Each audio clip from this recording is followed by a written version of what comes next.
Hello.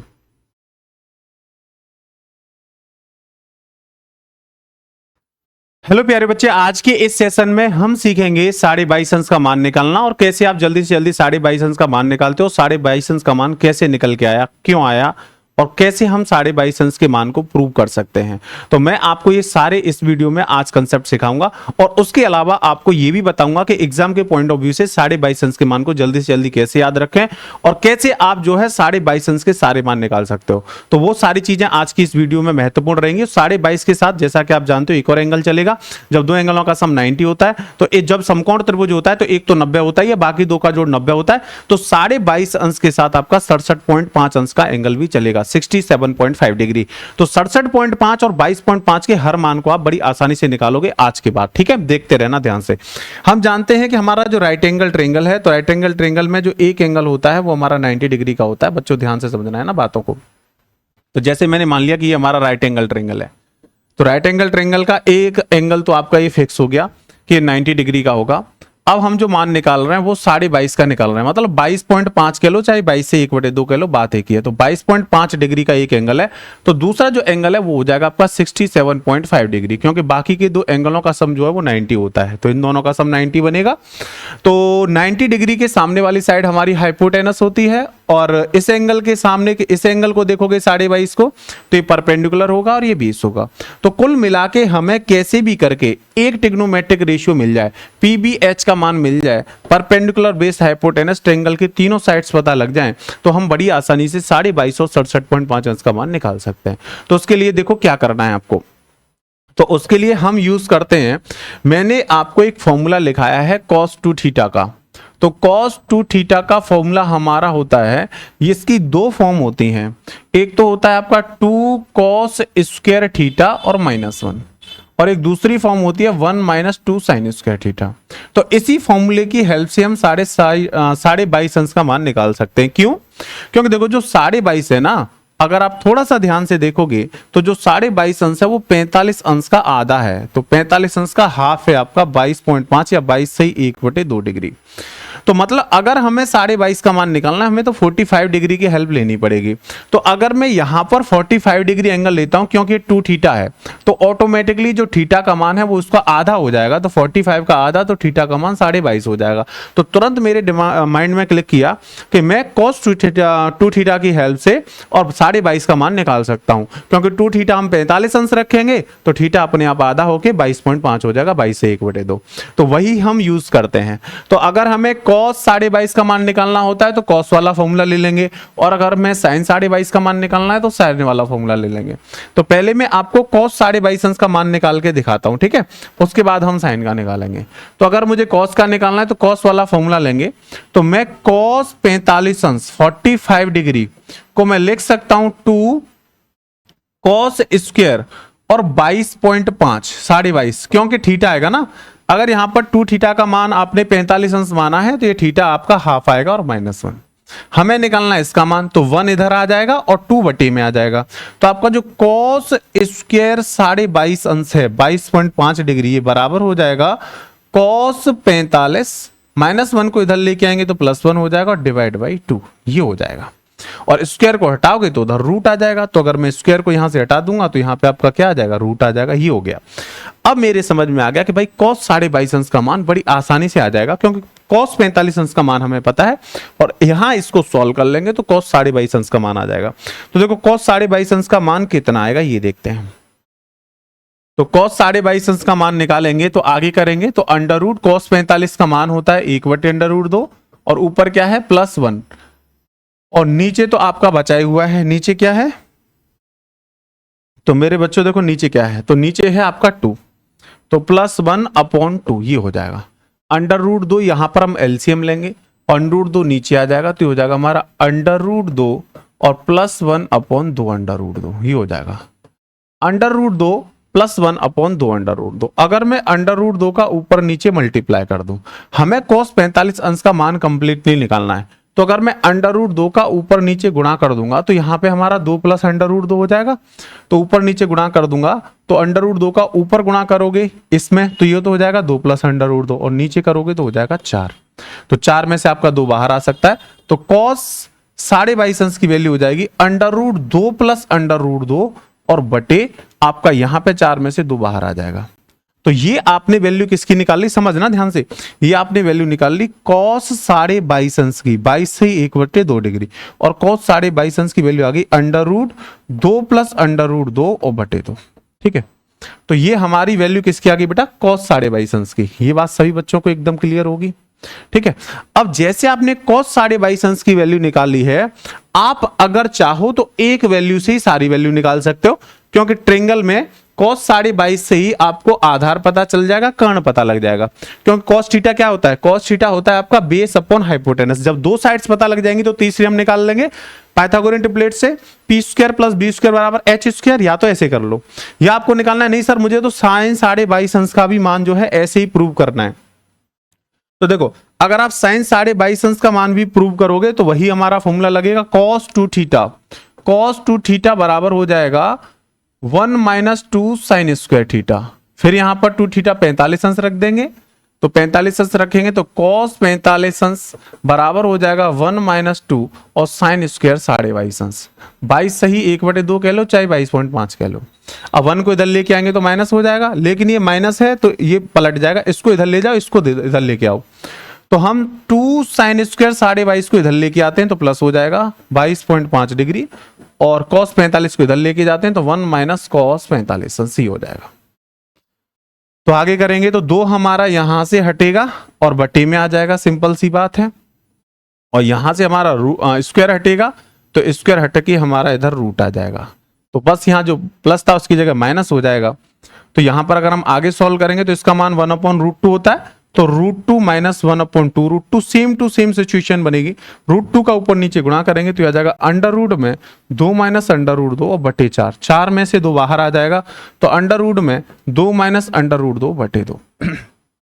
ये आपका sin साढ़े 22 अंश का मान आ गया। तो हमारा sin साढ़े 22 अंश का मान मैं इधर लिख देता हूं, आप देखोगे आपका sin साढ़े 22 अंश का मान, तो sin साढ़े 22 अंश 22.5 किलो, चाहे 22 से 1/2, वो हो जाएगा आपका √2 - √2 और बटे 2। ठीक है, आपका sin साढ़े 22 अंश का मान भी आपने निकाल लिया, और अभी cos साढ़े 22 अंश का मान भी आपने निकाला था, ये रहा। तो √2 प्लस √2 और बटे 2। इसका मतलब मेरे समझ में सिंपल सी बात आ गई कि साढ़े 22 अंश के केस में हमारे पाइथागोरियन ट्रिपलेट्स होंगे, क्योंकि देखो cos थीटा क्या होता है, cos थीटा होता है आधार बटे कर्ण। तो आधार का मतलब ये बेस हो जाएगा आपका साढ़े 22 के लिए, और ये कर्ण हो जाएगा हाइपोटेनस। और साइन क्या होता है, साइन होता है लंब बटे कर्ण, तो परपेंडिकुलर अपॉन हाइपोटेनस। तो ये हमारा परपेंडिकुलर हो जाएगा और ये हमारा हाइपोटेनस हो जाएगा। इसका मतलब मुझे सिंपली पता लग गया कि अगर एंगल साढ़े 22 डिग्री है तो हमारे समकोण त्रिभुज की, राइट एंगल त्रिभुज की तीनों भुजाएं, एक तो होगी √2 - √2, हाइपोटेनस 2 होगा, और जो बाकी एक साइड बची है वो होगी √2 प्लस √2। अब हमारे पास एग्जाम में इतना टाइम तो नहीं होता कि पहले हम ये प्रूव करें तब मान निकालें तब क्वेश्चन सॉल्व करें, अगर साढ़े 22 अंश पर क्वेश्चन आ गया तो अब ये तो मैंने आपको प्रूव करके दिखा दिया कि साढ़े 22 का अंश कैसे निकालते हैं। मान के चलो आपको tan साढ़े 22 अंश का निकालना है, तो हम जानते हैं tan थीटा बराबर क्या होता है, tan थीटा बराबर होता है sin थीटा बटे cos थीटा। तो अगर आप tan साढ़े 22 अंश का मान निकालना चाहोगे तो sin थीटा बटे cos थीटा, तो sin साढ़े 22 बटे cos साढ़े 22। तो sin साढ़े 22 में अगर देखोगे तो sin साढ़े 22 में क्या आ रहा है आपका, माइनस वाला आ रहा है। तो इसका मतलब ये हो जाएगा आपका 2 - √2 बटे √2 प्लस √2, क्योंकि sin थीटा होता है लंब बटे कर्ण। लंब कितना है आपका √2 - √2, और कर्ण कितना है, सॉरी लंब बटे आधार, सॉरी जो हमारा tan थीटा होता है वो लंब बटे आधार होता है। तो आधार कितना है आपका, आधार है √2 प्लस √2, तो ये आधार हो जाएगा। तो बस परपेंडिकुलर अपॉन बेस, दोनों पे रूट है तो होल रूट हो जाएगा। थोड़ा सा ऐसे और आसान कर लो क्योंकि और ज्यादा आसान फॉर्म में दिया होता है। तो √2 - √2 और बटे 2 प्लस √2। रेशनलाइजेशन करेंगे तो ऊपर नीचे 2 - √2 का गुणा करेंगे अपोजिट का, क्योंकि पॉजिटिव है तो नेगेटिव का करेंगे। तो ऊपर तो स्क्वायर हो जाएगा, तो स्क्वायर में से 2 - √2 बाहर आ जाएगा, और नीचे हो जाएगा a² - b²। तो नीचे करेंगे तो a² - b² हो जाएगा, मतलब 2 का स्क्वायर 4 और -2, तो √2 आ जाएगा नीचे। √2 से इसको डिवाइड करोगे तो √2 से 2 में भाग देंगे तो √2 हो जाएगा, और इसको देंगे 1। तो ये आ जाता है आपका tan साढ़े 22 अंश का मान, और ये मोस्ट इंपोर्टेंट है क्योंकि ये पूछा गया है। तो टेन 22.5 अंश का जो मान है ना वो आपका होता है √2 - 1। इसी तरह से आपसे cot 22.5 का पूछा जाए तो इसका उल्टा कर दो, तो cot 22.5 का इसका उल्टा हो जाएगा, क्योंकि वो होता है आपका बेस अपॉन परपेंडिकुलर, आधार बटे लंब, तो उल्टा हो जाएगा। तो cot 22.5 अंश का मान √2 + 1 हो जाएगा। तो cot 22.5 अंश का मान कितना हो जाएगा? √2 + 1। तो ये cot 22.5 अंश का मान होता है, ये tan 22.5 अंश का मान होता है। अब बात आती है कि सर क्या है, हमें ये मान याद करने पड़ेंगे? जी बच्चों, आपको याद नहीं करने पड़ेंगे, केवल आपको पाइथागोरियन ट्रिपलेट्स याद करने हैं 22.5 अंश के केस में। अगर पाइथागोरियन ट्रिपलेट्स याद कर लेते हो तो आप सभी के सभी ट्रिग्नोमेट्रिक रेशियोज की वैल्यू निकाल सकते हो।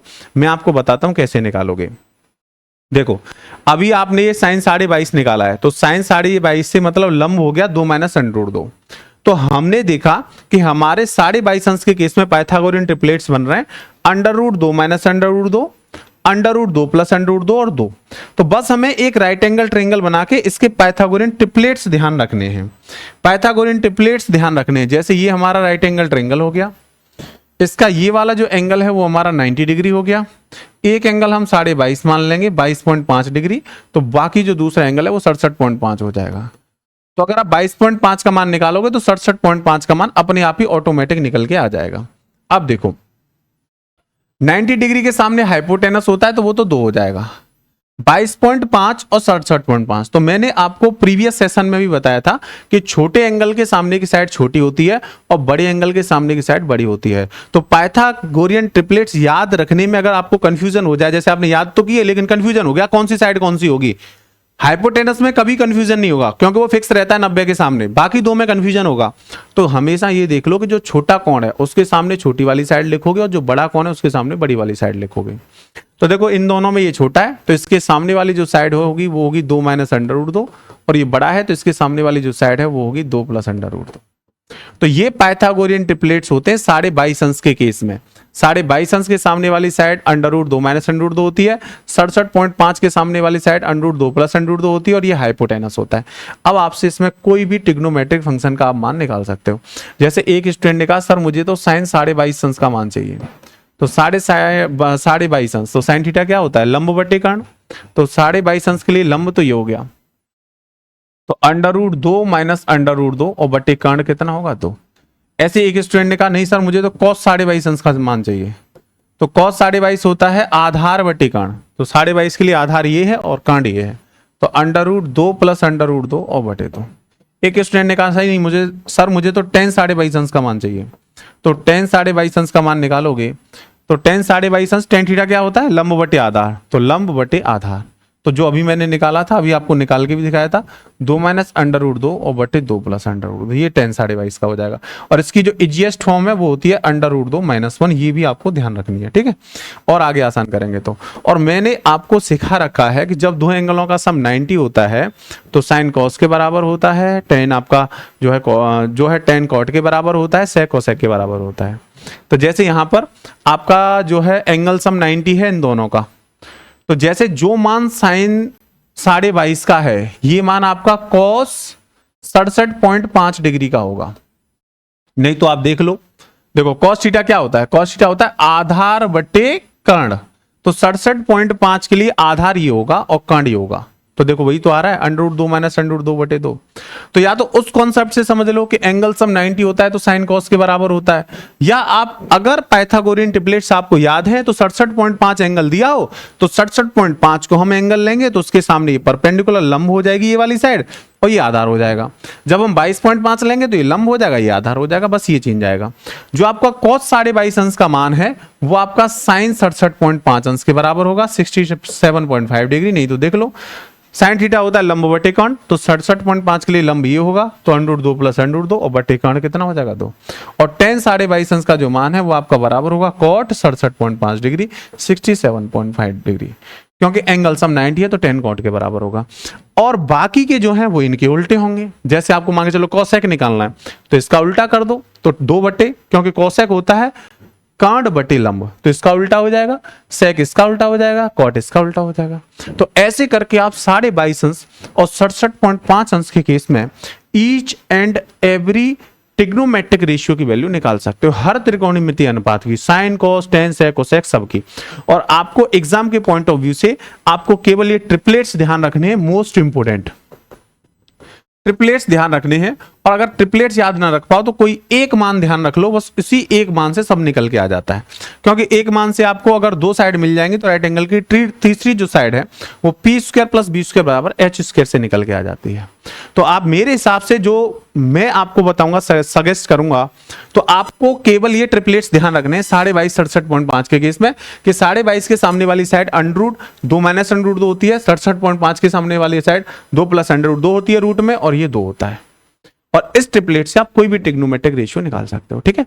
तो 22.5 और 67.5 में अब आपको डाउट नहीं होना चाहिए। और कैसे ये प्रूव हुआ उसका प्रूफ भी मैंने आपको बताया। आपको मैंने बताया कि 22.5 अंश के मान हमने कैसे निकाले। तो हम इसमें cos टू थीटा का यूज करते हैं और इस एंगल से 22.5 के सारे मान प्रूव कर लेते हैं। ओके बच्चों, तो यहां पर ये उम्मीद करते हैं ये चीज आपको अच्छे से समझ में आएंगी। और इस सेशन में जाने क्यों का जवाब सीक्रेट 5 में आप सभी जो है आगे जो सीक्रेट 6 होगा, ये सीक्रेट 5 होगा, आगे जब सीक्रेट 6 आएगा तो आपके लिए मैं एक और ऐसा ही महत्वपूर्ण कंसेप्ट लेके आऊंगा और मैं ऐसे ही लाता रहूंगा। अगर आपको कोई चीज और जाननी है तो आप कमेंट सेक्शन में कमेंट करके बताइए कि सर एडवांस मैथ में ये बात समझ में नहीं आ रही कि ऐसा क्यों होता है, तो उसका भी मैं जवाब आपको दूंगा। आपके कमेंट में पढ़ता रहता हूं, तो सही बच्चे कमेंट सेक्शन में बताया करो अगर आपको कुछ पूछना है तो, ठीक है। तो ये सीरीज मैंने इसीलिए स्टार्ट की है कि एडवांस मैथ्स के जो डाउट है वो आपके क्लियर हो जाए। अभी मैं ट्रिग्नोमेट्री के लेके चल रहा हूं, क्योंकि बच्चे क्या कि मैंने एग्जाम जैसे मान के चलो 22.5 की वैल्यू हमने लर्न कराई, क्योंकि एग्जाम के लिए तो केवल लर्न करना जरूरी है, लेकिन बच्चों को फिर डाउट होता, पूछते सर ये आया कैसे। तो उसके लिए मैंने ये सीरीज स्टार्ट की है जिससे आपको क्यों का कैसे और इन चीजों का जवाब मिले, आपका कोई भी डाउट जो है ऐसा ना हो जिसका आंसर ना हो। ओके बच्चों, थैंक यू वेरी मच। आप सभी से नेक्स्ट सेशन में मिलेंगे। आज के लिए इतना ही।